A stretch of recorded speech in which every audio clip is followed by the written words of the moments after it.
Hello everyone.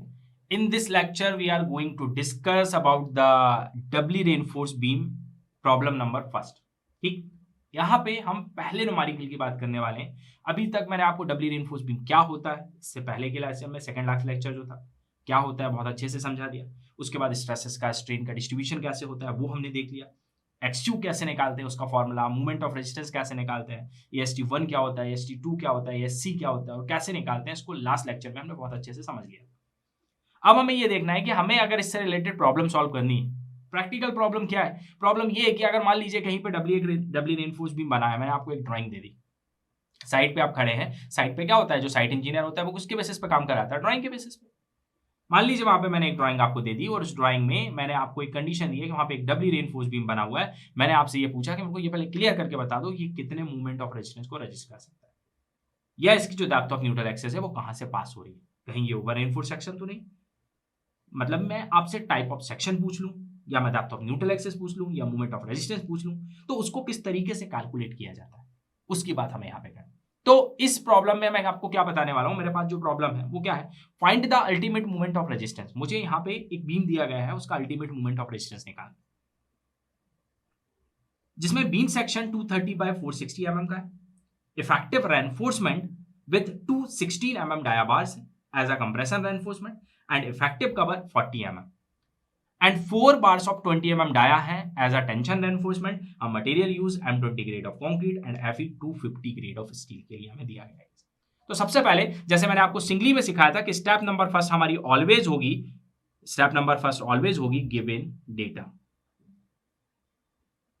Given data, given data में हमें क्या दिया हुआ है पहले हम वो देख लेते हैं. तो सबसे पहले हमें दिया हुआ है बीम का सेक्शन.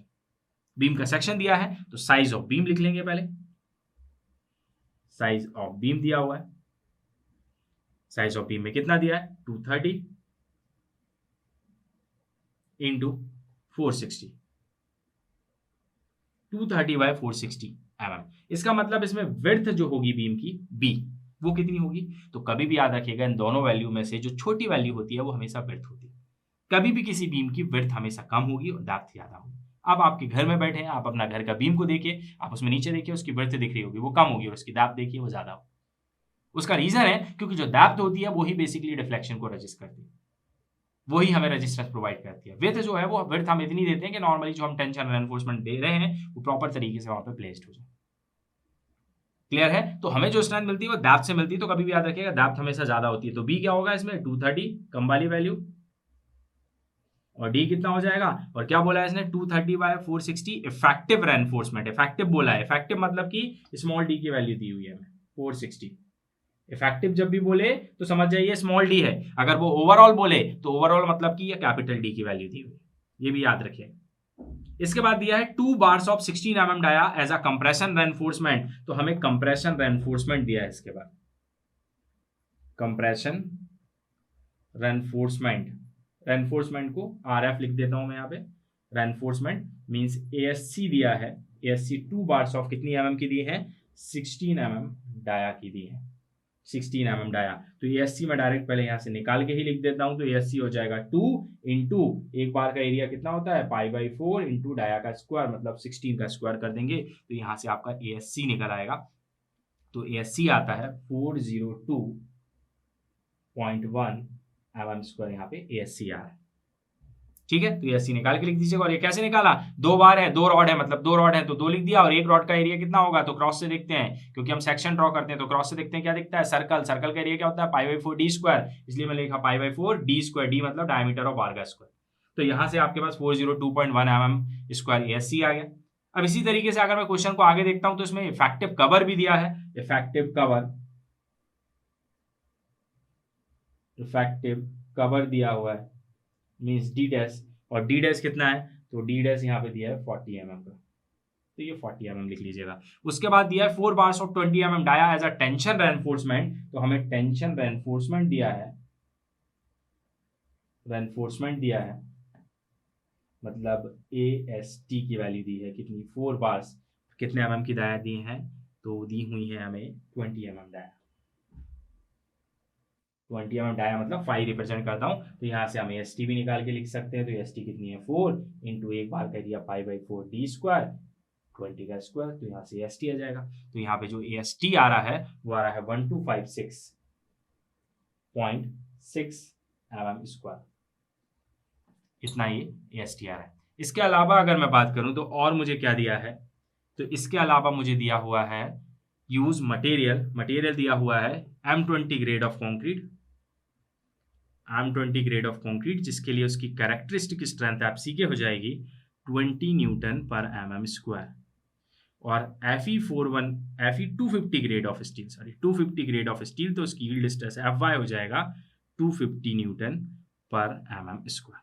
ये हमें दिया है। कई बार डेटा होता है कि ग्रेड ऑफ कंक्रीट और ग्रेड ऑफ स्टील नहीं दिया रहता है, तो कभी भी याद रखिएगा कि grade of concrete M20 normally हम लोग यूज करते हैं, बिकॉज जितने भी बिल्डिंग कंस्ट्रक्शन हम लोग करते हैं उसमें as per the IS code हम मिनिमम ग्रेड M20 यूज करते हैं, तो आप उसको M20 अज्यूम कर लीजिए।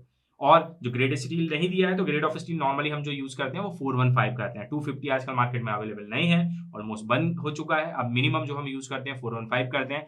कुछ क्वेश्चंस हमें पुरानी बुक से उठाने पड़ते हैं, पुरानी बुक्स राइटर से, इसलिए हम लोग ये पुराना ग्रेड भी यूज कर रहे हैं, राइट। तो ये देखने को मिल सकता है, लेकिन चांसेस है कि आप जब एज्यूम करें डाटा तो 415 आप एज्यूम करेगा। तो ये पूरा हो गया आपका गिवन डेटा। अब इसके बाद मैं आगे चलता हूं, तो हमारी स्टेप नंबर 2 पे जाए। तो जैसे मैंने आपको सिंगली रेनफोर्स बीम में बताया था कि अगर कोई भी बीम की बात कर रहा हो उसका मूवमेंट ऑफ रेजिस्टेंस आपको निकालना है, तो मूवमेंट ऑफ रेजिस्टेंस किसके लिए निकालोगे? टाइप ऑफ सेक्शन के लिए, कि कौन से सेक्शन का निकालना है। बैलेंस सेक्शन का मूवमेंट ऑफ रेजिस्टेंस निकालना है, अंडर रेनफोर्स सेक्शन का निकालना है, या ओवर का निकालना है। तो टाइप ऑफ सेक्शन पहले पता करना पड़ेगा, और टाइप ऑफ सेक्शन को पता करने के लिए डेप्थ ऑफ न्यूट्रल एक्सिस निकालनी पड़ेगी। मतलब यहाँ पे हम क्या निकालेंगे? Depth of neutral axis, depth of neutral axis निकालेंगे। ठीक, किसको निकालेंगे? XU को निकालेंगे। अब मैं अगर बात करता हूं XU के फॉर्मूले की, तो फॉर डबली रेनफोर्स्ड बीम,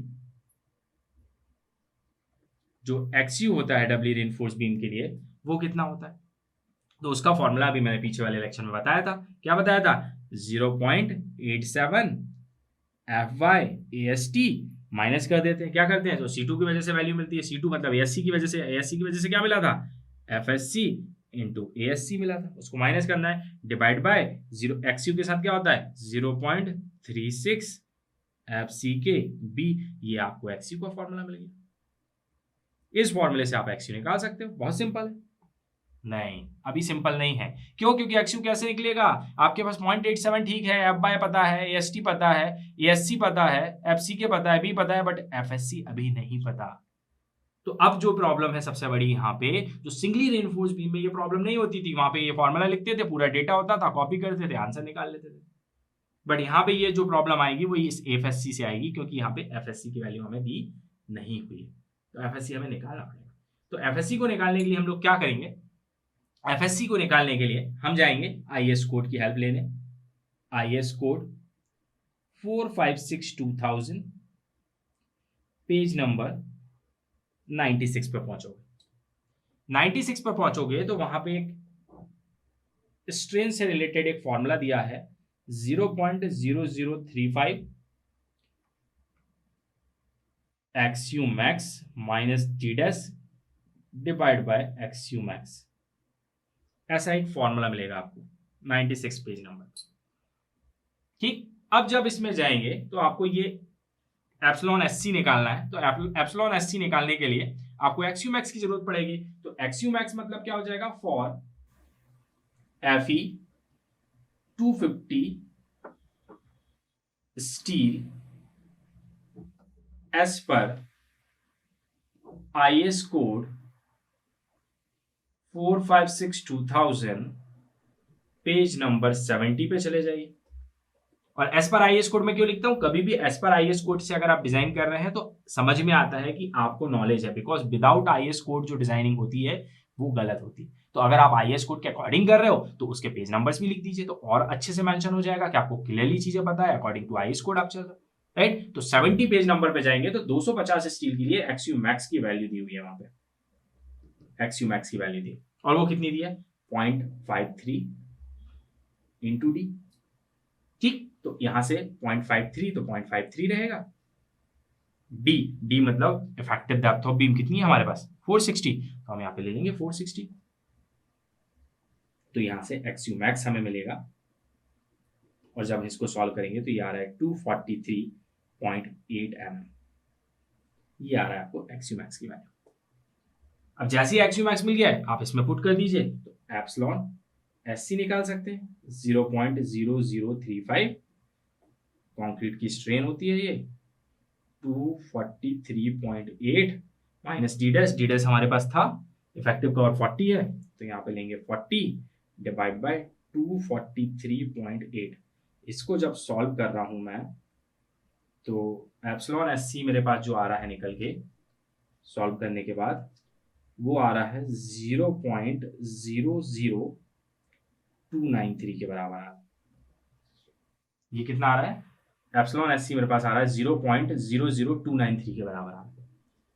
अब इसके लिए एक कंडीशन है कि जो भी एप्सिलॉन एस सी की वैल्यू आती है, अगर वो वैल्यू ग्रेटर देन है, अगर वो वैल्यू क्या है, वो ग्रेटर देन, वो वैल्यू किससे ग्रेटर देन है? 0.00125 से अगर वो वैल्यू ग्रेटर देन है, तो उस कंडीशन में जो एफएससी होता है वो आप डायरेक्टली निकाल सकते हैं 0.87 FY से। क्या कंडीशन है कि बेसिकली जो यहाँ पे 0.00125 है वो yield strain of mild steel को रिप्रेजेंट करता है। ये जो वैल्यू है ना 0.00125, ये yield strain of mild steel की जो यील्ड स्ट्रेन होती है ये उसको रिप्रेजेंट करता है। तो ये बोलता है कि आपने जो स्ट्रेन की कंडीशन निकाली, अगर वो स्ट्रेन कंडीशन इससे कम है तो जो स्ट्रेसेस आपको मिलेंगी अप्रोक्सीमेटली आपको 0.87 FY के बराबर मिलेगी। लेकिन अगर आपकी ये जो वैल्यू निकली है वो 0.00125 से ज्यादा आ जाए, वो क्या आ जाए? ज्यादा आ जाए, तो उस कंडीशन में आपको जो फॉर्मूला लगाना पड़ेगा, वो फॉर्मूला कौन सा लगाना पड़ता है? वो फॉर्मूला लगाना पड़ता है FSc equal 0.87 ES epsilon SC, इससे निकालना पड़ता है। और ये कब के लिए है? ये कब एलिजिबल होगा? कब? जब आपका एप्सिलॉन SC क्या हो जाए?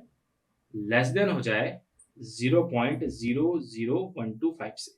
उस केस में आप ये वाला फॉर्मूला, और जब यहां पे ग्रेटर देन है तो ग्रेटर देन में आप ये वाली वैल्यू लगाएं। तो जब ये वैल्यू बड़ी हो, जैसे अभी बड़ी है, ये 12 है, ये 29 है, ये बड़ी है, तो जब ये वाली वैल्यू बड़ी होगी तो सीधे निकल आएगा 0.87 FY से।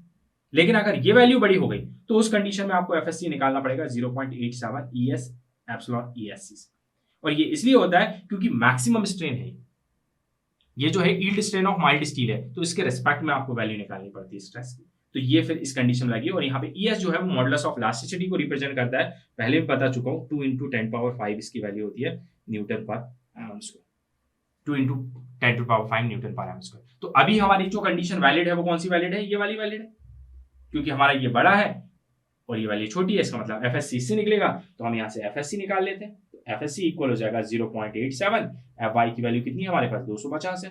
तो यहाँ से जब हम एफएससी की बात करते हैं तो हमारे पास जो वैल्यू आ रही है 217.5 न्यूटन पर mm स्क्वायर, ये वैल्यू आ रही है हमारे पास एफएससी 217.5 न्यूटन पर mm स्क्वायर। अब इस वैल्यू को उठा के हम इसमें पुट कर देते, हमारा जो एक्सयू मैक्स का फॉर्मूला है, एक्सयू का फॉर्मूला, तो हमें यहाँ पे एक्सयू मिल जाएगा। तो अब ये वैल्यू को हम इसमें पुट करेंगे। सो अब हम कैलकुलेट कर लेते हैं डेप्थ ऑफ न्यूट्रल एक्सिस, क्योंकि हमें एक्सयू में से एफएससी मिल चुका है। तो एक्सयू का जो फॉर्मूला मैंने अभी आपको बताया 0.87 FY AST minus FSC ASC divided by क्या होता है 0.36 FCK B। तो अब यहां से मैं एक्सयू अगर निकालूं तो 0.87, FY है मेरे पास 250, AST हमारे पास था 1256.6 माइनस FSC की वैल्यू हमारी कितनी निकली? तो वो निकली 217.5, राइट। ASC हमारे पास कितना था? तो ASC हमारे पास था 402.1, ठीक। डिवाइड करेंगे इसको 0.36 से।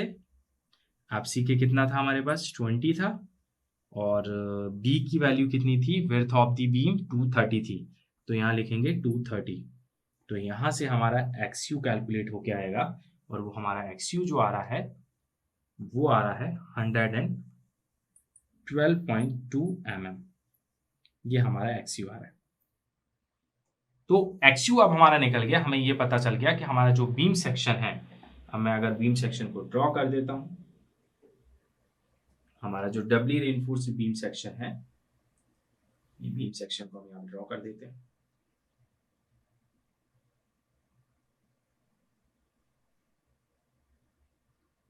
जिसकी जो विड्थ थी वो है 230, ये 230 है, ठीक है, ये 230 दिया होगा, 230 से निकालेंगे 230। इसके बाद यहाँ से इसकी एक्सेस पास होगी, न्यूट्रल एक्सेस। यहाँ से जो XU की वैल्यू है वो हमारी निकली है 112.2 mm, ठीक है। उसके बाद जो स्टील हमारा कंप्रेशन में लगा है वो 2 बार्स लगी हैं, तो हम यहाँ पे 2 बार्स लगा देंगे ESC की, और एरिया ऑफ स्टील टेंशन में हमारा जो लगा है वो 4 बार्स लगी है, तो हम यहाँ 4 लगा देंगे। ये हमारी 4 बार्स होगी, राइट।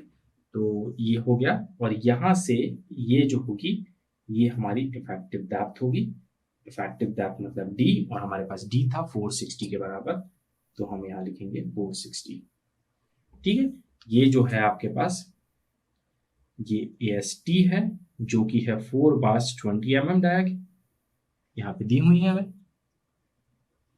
और ये जो है वो हमारा ASC है, ASC जो कि 2 बार्स ऑफ 16 mm डाया है, 2 bars of 16 mm dia, right. तो ये हमने सेक्शन बना लिया। अब हमें ये पता चल गया कि हमारी जो एक्सेस पास हो रही है वो टॉप से 112.2 mm पे पास हो रही है, मतलब सेंटर से ऊपर ही है, क्योंकि ये 460 है, मतलब सेंटर से ऊपर से कहीं पास हो रही है।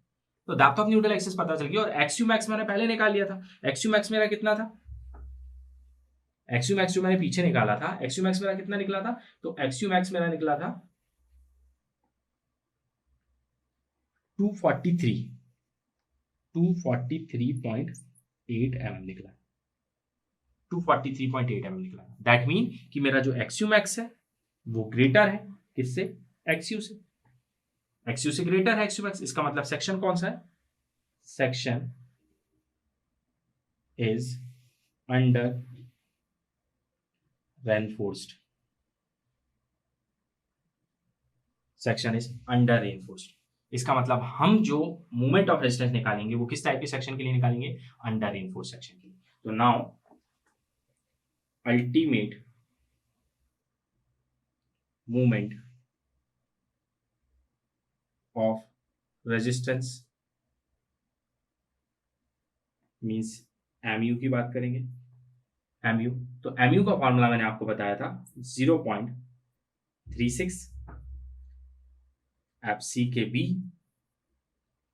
XU, ये C1 वाला फोर्स आ गया, इसको मल्टीप्लाई करते हैं इसके लीवर आर्म से, D minus 0.42 XU, right, plus doubly reinforce है तो C2 की कंडीशन भी आएगी। C2 क्या बोलता है, FSC ASC, और इसको मल्टीप्लाई करते हैं इसके लीवर आर्म से, तो इसका लीवर का आर्म क्या होता था, D माइनस D डेंस। ये फॉर्मूला हो गया।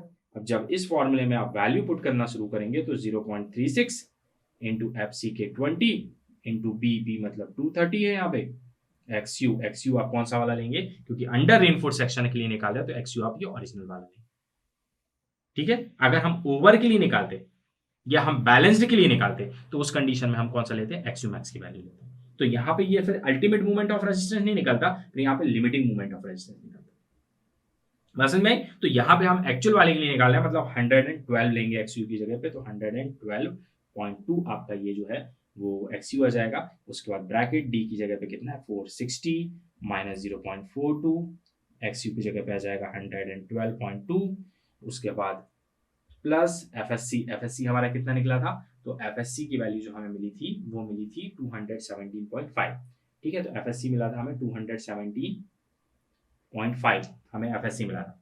अब इनटू ASC हमारे पास जो था वो 402 था 0.1 इंटू ब्रैकेट में D मतलब 460 माइनस डी डैश मतलब इफेक्टिव कवर था मेरे पास 40। जब इसको पूरे को सॉल्व करूंगा तो यहाँ से मुझे mu मिलेगा और वो मोमेंट ऑफ रेजिस्टेंस मुझे मिल रहा है टोटल मिला के 113.446 इतना कुछ मिल रहा है इंटू 10⁻³ ये मुझे मिल रहा है न्यूटन mm में। और अगर मुझे इसको किलो न्यूटन मीटर में लिखना है तो मैं क्या करूंगा, इसको किलो न्यूटन में के लिए 10⁻6 से डिवाइड करूंगा। तो 10⁻6 से जब डिवाइड करूंगा तो 10⁻3 से कैंसिल हो जाएगी। इसको कन्वर्ट करते हैं किलो न्यूटन में, तो किलो न्यूटन में करेंगे तो 10⁻6 से डिवाइड करेंगे तो यहाँ से ये कैंसिल होगा, ये कैंसिल होगा, ये 1 2 3 यहाँ पे पॉइंट आ जाएगा। मतलब आप लिख सकते हैं 113.446 किलो न्यूटन मीटर। ये है आपका अल्टीमेट मोमेंट ऑफ रेजिस्टेंस जो आपको निकालना था। तो डबली रेनफोर्स बीम में अगर अल्टीमेट मोमेंट ऑफ रेजिस्टेंस निकालना है, दैट मीन पहला स्टेप तो गिवन डेटा ठीक है, डेप्थ ऑफ न्यूट्रल जब एक्सेस निकालोगे तो सबसे बड़ी प्रॉब्लम आएगी एफएससी। तो 250 ग्रेड का अगर स्टील है तो एफएससी कैसे निकालना है वो मैंने आपको बता दी। जैसे एफएससी निकलेगा, डेप्थ ऑफ न्यूट्रल एक्सेस निकालेगी, न्यूट्रल एक्सेस निकालेगी, टाइप ऑफ सेक्शन पता चलेगा, अल्टीमेट मोमेंट ऑफ रेजिस्टेंस निकाल जाएगा, फिर कोई प्रॉब्लम नहीं। लेकिन अगर 415 का ग्रेड होगा या 500 का ग्रेड होगा तो एफएससी को कैसे निकालेंगे वो बात करेंगे हम नेक्स्ट लेक्चर में नेक्स्ट प्रॉब्लम के साथ में। Thank you.